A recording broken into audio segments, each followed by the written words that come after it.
you said, I experienced vulnerability and unsafety, I think you said, in the belly, and it wasn't new. But actually, that's very interesting. It might be familiar, but it is new. Because in this moment, there cannot be the same sensation as the moment before or last year or at some other moment that you experience something similar. So that can be helpful to look at the same situation, at the same sensation and the same location in a fresh way, recognizing that it's new, that it cannot be precisely the same, because everything is constantly changing.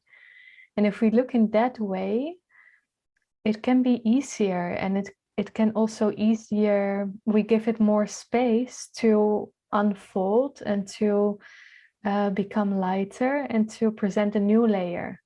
And it's actually very helpful to meet these feelings. So it's great that you have a look at them, and then when we meet them, they can start to play their dance and be felt through, and then it becomes a bit lighter there, and we start to experience some sense of safety bit by bit.